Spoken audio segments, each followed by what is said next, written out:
Hi అండి. ఇవాళ cabbage శనగపప్పు మసాలా కర్రీ అండి. చూడండి, ముందు ఉల్లిపాయలు దోరగా ఏగనిచ్చాను. ఇప్పుడు అల్లం పేస్ట్ వేసేసానండి. అల్లం వెల్లుల్లి పేస్ట్ వేసేసాను. వేగిపోతుందండి. ఈలోపు మనం ఏం చేయాలంటే, ఇదిగోండి క్యాబేజీను శనగపప్పు కొంచెం పసుపు లైట్గా ఉప్పు వేసి ఉడకపెట్టి పెట్టేసుకోవాలండి.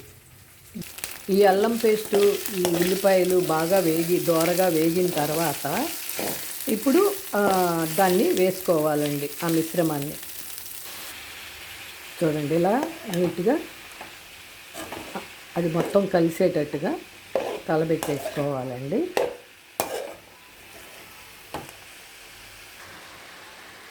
తగినంత ఉప్పు కారం వేసుకోవాలండి. బాగా కలబెట్టేసి కాసేపు మూతేసి పెట్టేస్తే మనకి ఇవాళ నాన్ వెజ్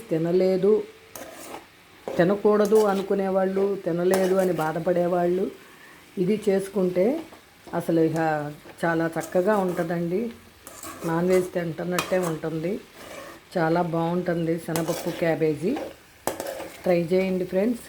ఆల్మోస్ట్ మీ అందరికీ కూడా తెలిసే ఉంటుంది ఇది.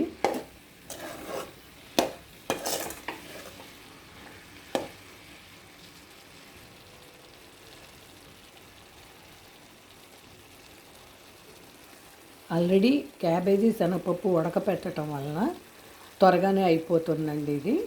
చూడండి, తగినంత ఉప్పు కారం వేసేసుకున్నాము.